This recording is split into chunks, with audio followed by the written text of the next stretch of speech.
Hello, water signs. This is your reading. This is general love reading for you. Cancer, Scorpio, Pisces, take only what resonates. Para sa mga gusto magpa-personal reading, Madam P, yan lang i-search mo sa Facebook. Yan yung Facebook page namin. May mga admin ako na mag-assist sa'yo. Please do like and subscribe, guys. Mag-iwan ka na lang ng comment sa baba. Kahit po heart lang, smileys, malaking bagay yun sa akin. Simulan na natin water signs. Pagpasensya mo na luma tong card na gamit ko. I really do love this card, but kailangan kong ingatan o medyo nahirapan ako siyang i-shuffle, ano. Isa ito sa first card ko, so ingatan ko talaga siya. Ace of Wands, the Two of Cups is here. Cancer, Scorpio, Pisces, Aries, Leo, Sagittarius energy. Bottom of the deck is the Seven of Cups.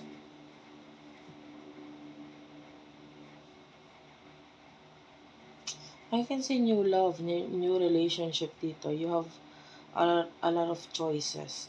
Yung iba sa inyo, pwedeng may spiritual connection na maramdaman ka towards this person. Kung sino man yung nasa isip mo ngayon, nakikita natin na gusto mo na relasyon dito sa person na to in the future.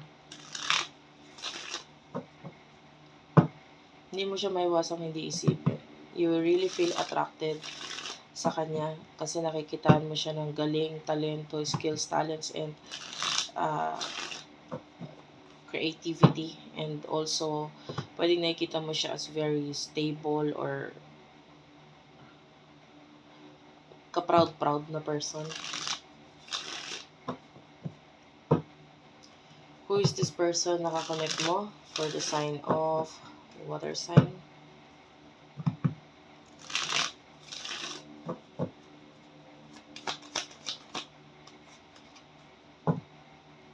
Four of Wands, yeah. You could be dealing with someone who is stable.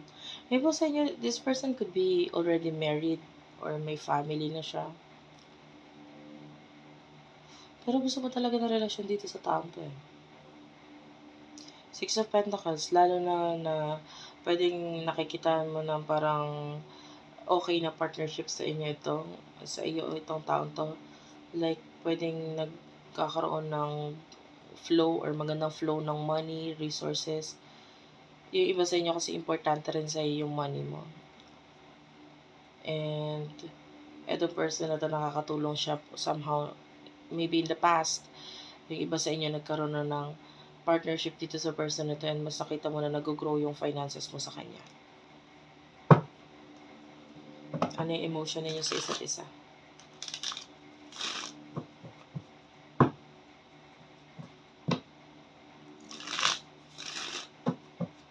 Emotion ninyo sa isa't isa. Knight of Cups, of course, you do love this person. Mahal mo siya, you can't stop thinking about this person. Hindi mo siya mapigilang hindi isipin. Anong emotion ng person ito towards you? Strength card, this is Leo energy, Taurus, Virgo, Capricorn. The Hangman is also here. Dalawang major arcana, Seven of Pentacles is at the bottom of the deck. Parang parehong importante sa inyo ang money, ano. Etong person na to with the Strength card is unti-unti niya nilalabas yung mga bagay na hindi niya inilalabas sa sarili niya noon. And nandito siya nakafocus. The Seven of Pentacles, this person, yeah. If ever na magkakaroon ng partnership or connection ulit sa inyo na may kinalaman sa pera, open naman siya or willing naman siya dyan. The Hangman is here. I feel like itong person na to is hanging on, waiting for something sa'yo na pwede may kinalaman sa money eh. Pwedeng sa ngayon, unti-unti siyang nagfo-focus sa pag-move on or naka-move on na siya because of whatever ended sa connection ninyong dalawa. But yun nga, pero pag usaping pera, open pa rin siya sa'yo. Yan. And or kung may pagbabago sa mga bagay na decision mo noon. Yan. And yung iba nga, unfortunately, pwedeng naghihintay siya, may kinalaman na lang sa pera, pero pwede kasi naka-move on na siya. So, sa usaping business, open siya kung may mga offers or kung mag-message ka regarding sa bagay na to.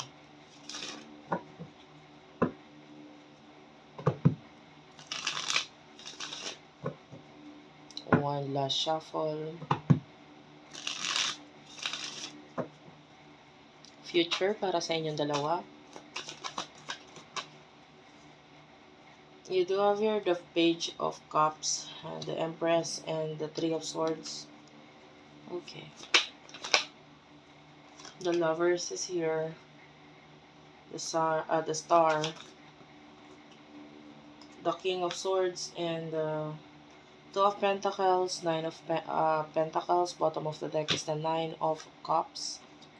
Six of Cups. Nakakita kasi tayo ng ibang choices pa na nagiging dahilan kung bakit itong connection mo with this person is nag-end or natatapos or nagkakaroon ng separation. Either over the Page of Cups, I feel like in the future you will feel like part of you is kulang or missing. Yan, gusto mo talaga ng taong to pero may nagdidikta or may nagsasabi sa'yo na hindi mo siya pwedeng gustuhin and you are feeling broken-hearted dahil dito. I can see self-love na nararamdaman mo sa sarili mo, pero nandun pa rin yung part of you is masakit kasi gusto mo rin naman ng karelasyon, gusto mo rin naman ng kakonek. Itong tao to, especially itong taong to, gusto mo rin siya na makakonek or makarelasyon. Pero in the future, I can see that this person is, I can see Sagittarius energy.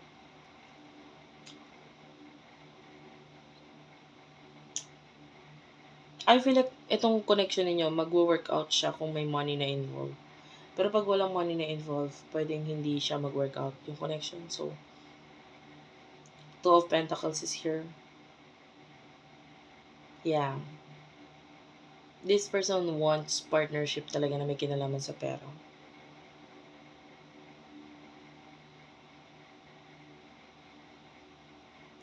King of Swords, yeah. Itong person to pwede maging mas more on professional siya in the future. And the Star,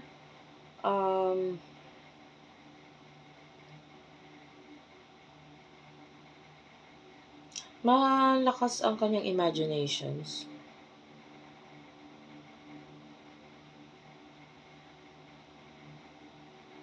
And this person is pwedeng nandun yung pag-i-imagine niya regarding sa'yo. May mga bagay siyang iniisip regarding sa'yo.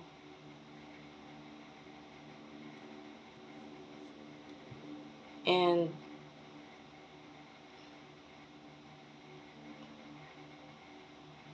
ang problem is that hindi enough yung dahilan para magkaroon ng maayos na relationship or connection sa inyo in the future. So, hindi ko nakikita na magkakaroon ng relationship dito, but rather, mas nakikita natin, you are broken-hearted kasi hindi mo nakukuha itong taong feeling mo kailangan mo or gusto mo talaga. And it's okay. It's fine.